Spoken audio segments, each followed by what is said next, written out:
No, the game is afoot, not a word. Into your clothes and come.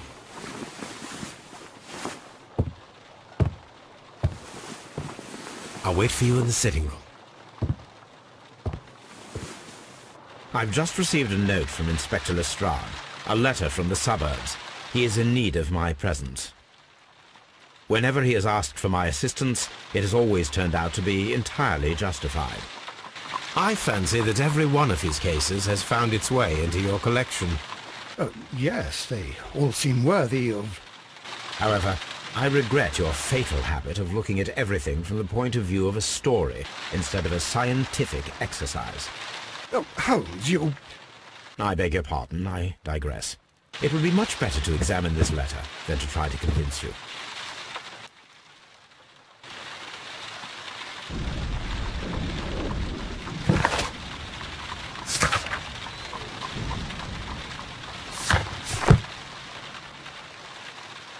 The letter is on the table, Holmes. You should take a look.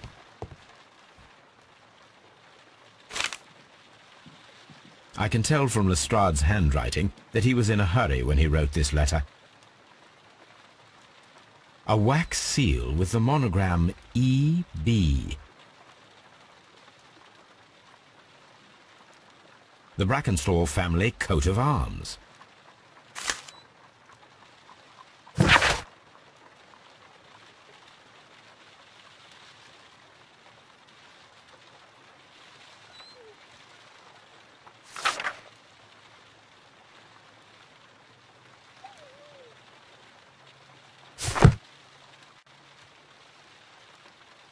So, what is it, Holmes? Promising, as always. It appears to be a case of murder. So you believe that Sir Eustace is dead? I should say so.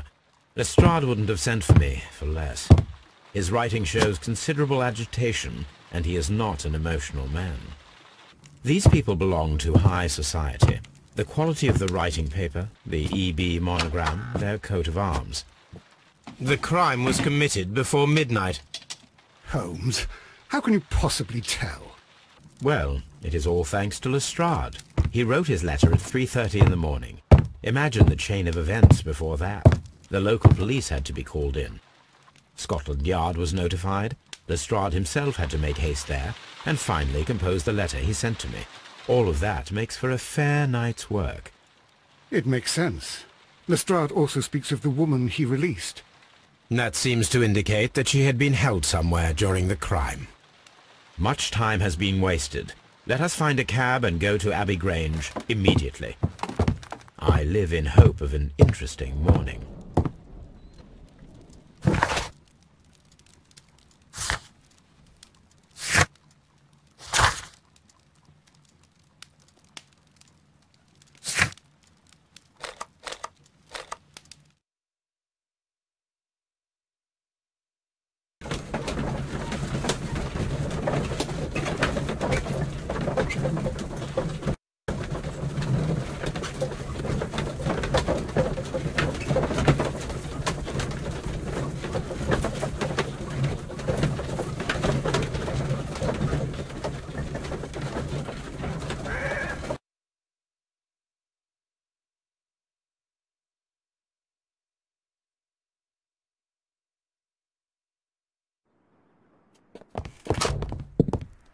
Ah, Mr. Holmes and Dr. Watson, here you are.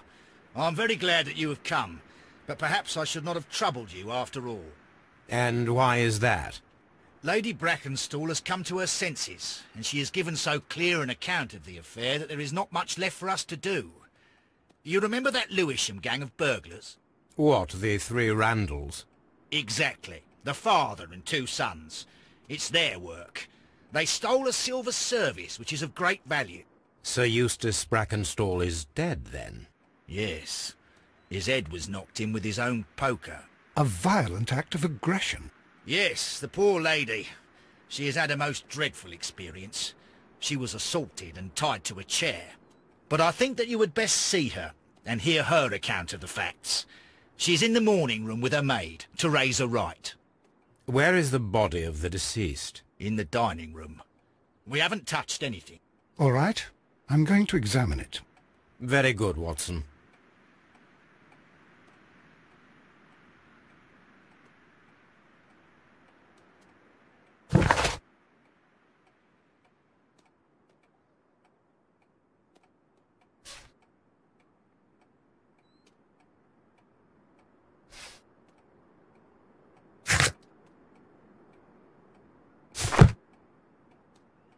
Lord Ramsay Brackenstall.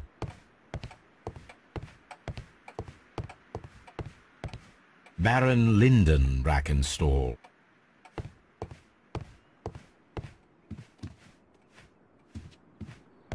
Lady Brackenstall awaits you in the morning room. Sir Warthen Brackenstall.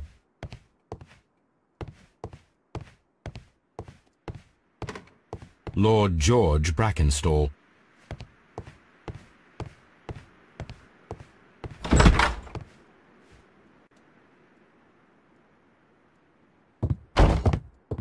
Ladies, allow me to introduce myself. My name is Sherlock Holmes.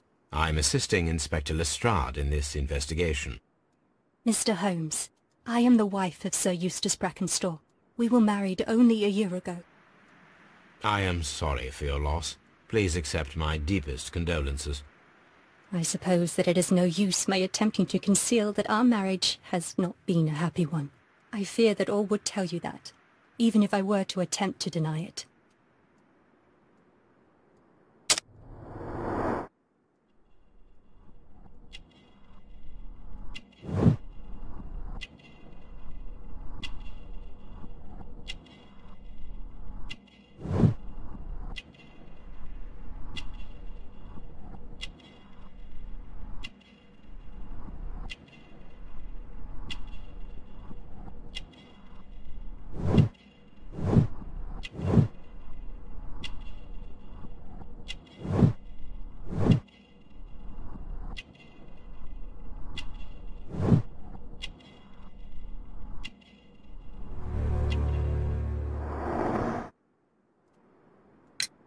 Can you describe to me the events of yesterday evening?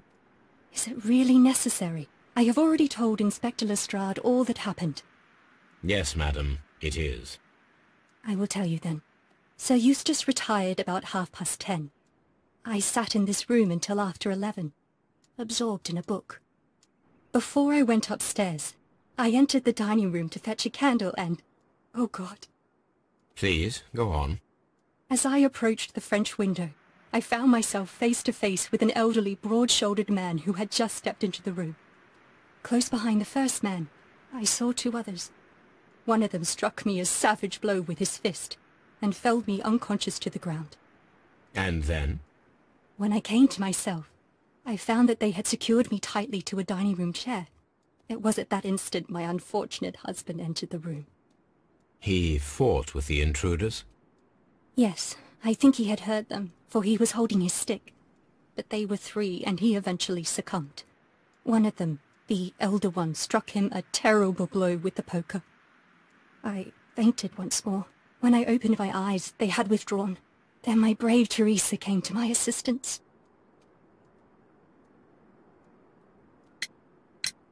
You mentioned that your marriage was not a happy one. Was there anything specific that was troubling you? He was not a nice man when he was drunk, and he suffered from dark moods, but nothing else. The bruises on your hands are at least 1 week old. Your husband caused those bruises? Oh, do you? Yes, he did. He was very angry at the time. Out of control. Again. Sir Eustace was a drunkard. To be tied to such a man for life is worse than death. Did these three villains steal anything? Yes. I found that they had taken the silver from the sideboard, but you can see for yourself in the dining room. Your ladyship?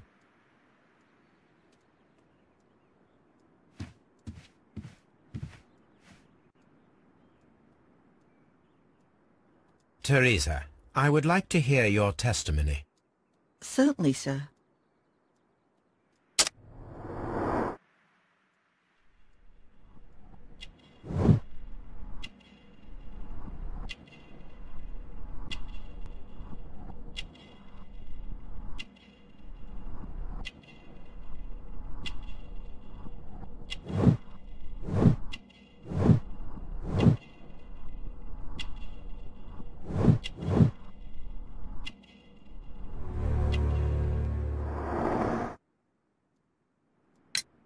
As I sat by my bedroom window, I saw 3 men in the moonlight down by the lodge gate. But I thought nothing of it at the time. Oh, if I'd known. And then? I went to bed, and it was more than an hour after that I heard my mistress scream. And down I ran, to find her tied to the chair and him on the floor with his head smashed. That's all I know.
The description of the Randall gang provided by Lady Brackenstall is identical to the one in the Times article.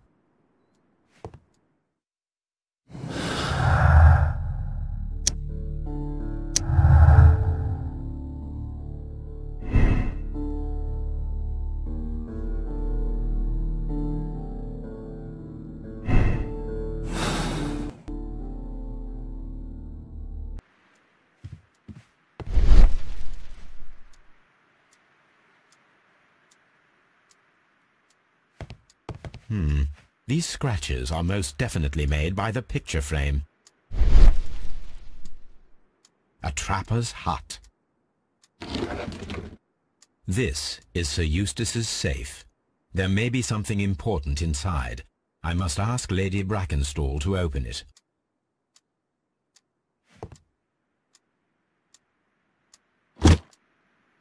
This photograph of Lady Brackenstall and her maid Teresa was taken at a port. But which one?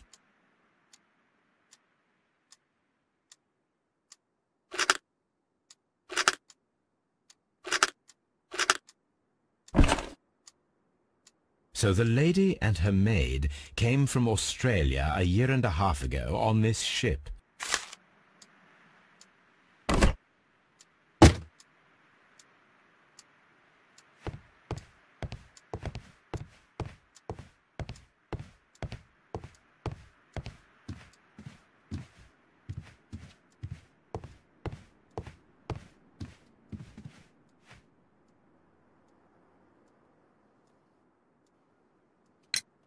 Lady Brackenstall, could you open this wall safe?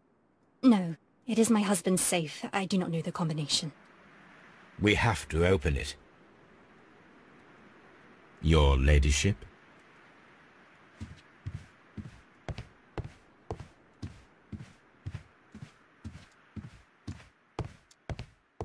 Let us try to open this safe. This safe can be cracked. I only have to pay attention. The dial will vibrate when it is set to the correct number.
It is common practice to keep one's valuables in a safe behind a painting.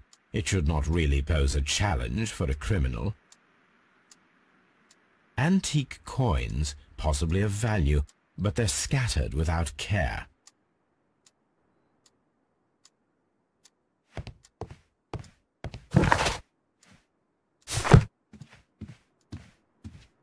Oh, what a horrible thing to have happened.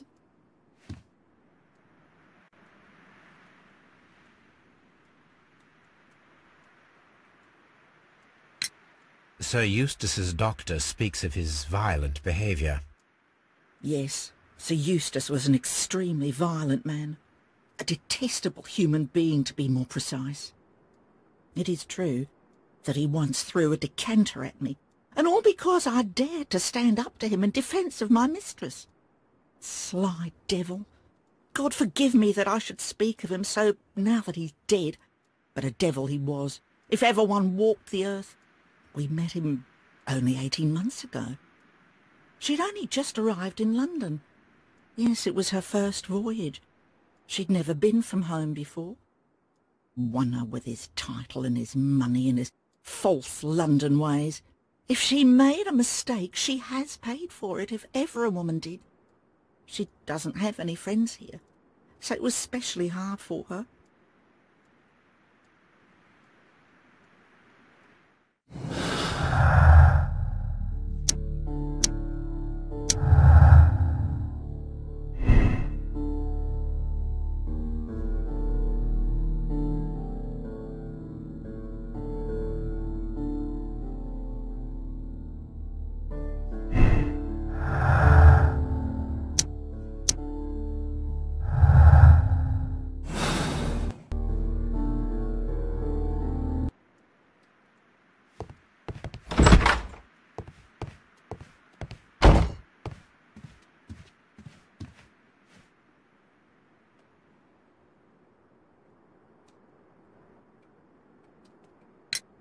What do you know about Sir Eustace, Inspector?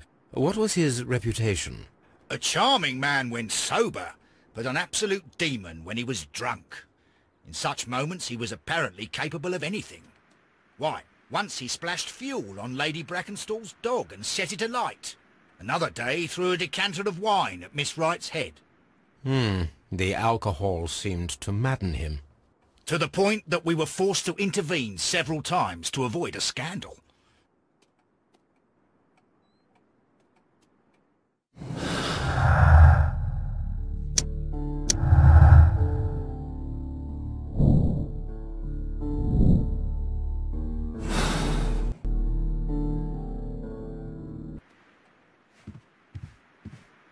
The body is still in the dining room where the murder took place.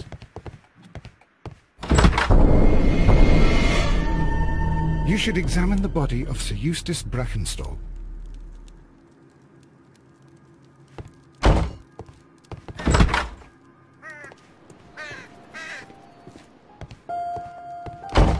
A trapper's hut. A trapper's hut.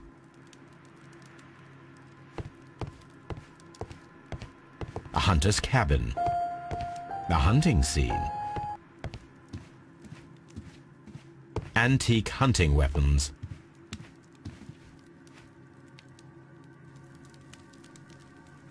A decanter standing next to the open bottle. An inseparable pair indeed. Chateau Calon-Ségur, French wine, Grand Cru.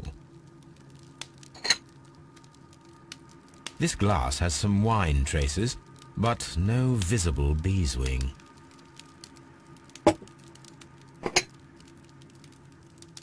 There is beeswing at the bottom, as if the wine had not been decanted before being poured.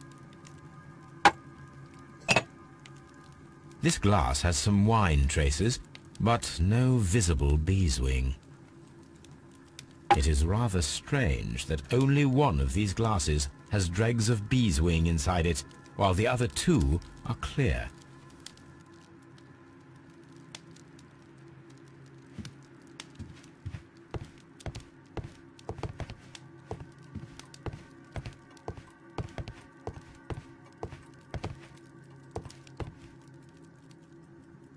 An empty silverware box. It appears that the intruders have stolen the contents. These wine bottles are expensive and mostly from France. This candlestick is valuable. It is interesting that it was not also stolen. A bottle of wine is missing here. The criminals did not thoroughly ransack the house. They only took a little silverware. The hunting scene. A deer hunt.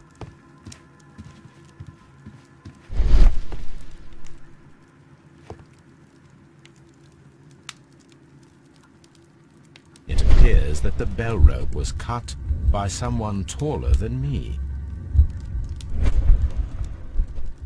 So, Watson, what have you learned from examining Sir Eustace's body? Well, I can confirm that the death was instant. Sir Eustace was facing his attacker when he received the blow to his head. There are no other apparent injuries. A fur trader's cabin.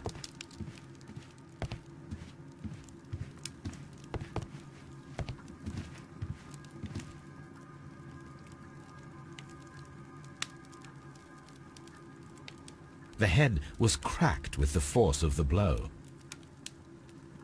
That must be the murder weapon.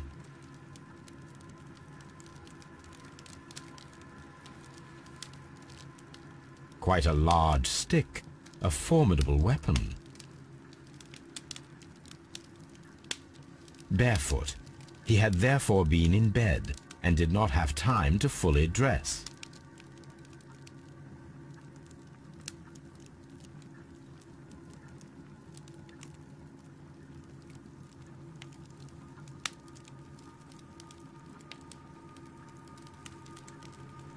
It is covered in blood.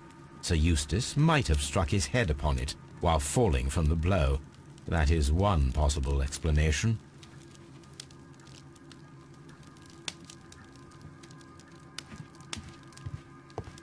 A fur trader's cabin. This door leads to the upstairs bedrooms. Apparently the criminals did not venture there.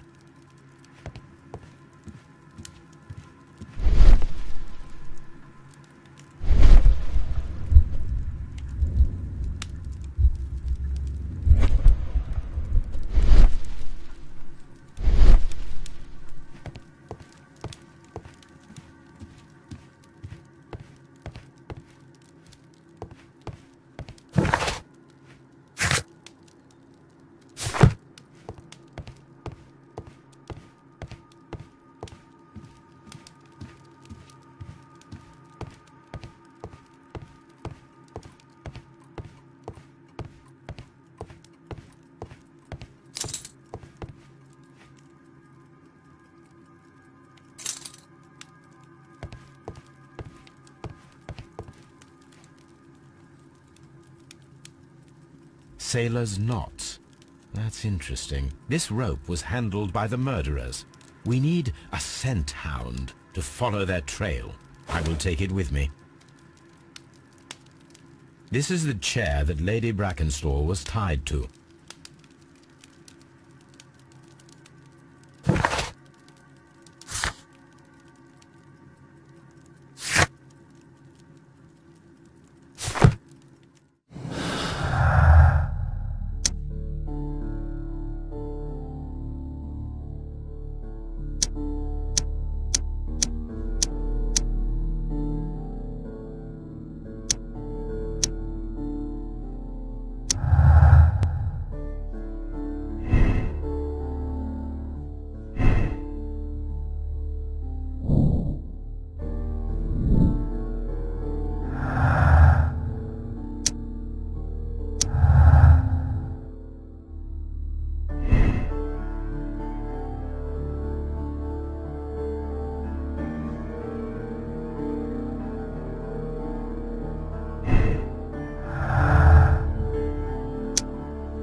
Let us see how the rope was cut.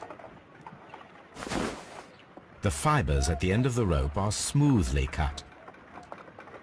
Let us try to find out what tool was used to cut the rope.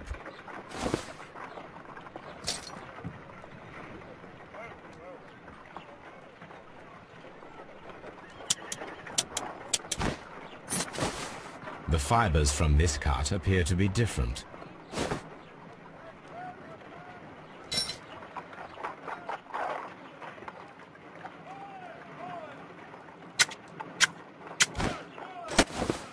The fibers from this cut appear to be different.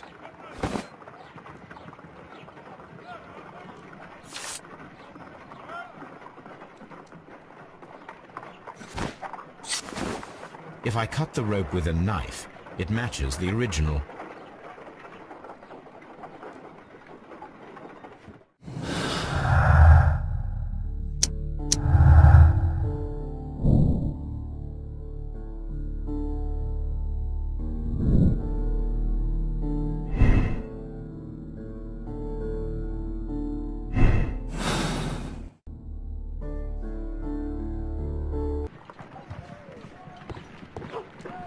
Come on, Toby.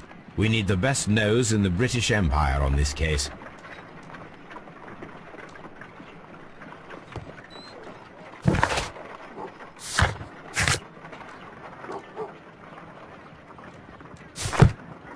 I agree with you, Toby, that Watson's shoe is preferable to Mrs. Hudson's cold cuts.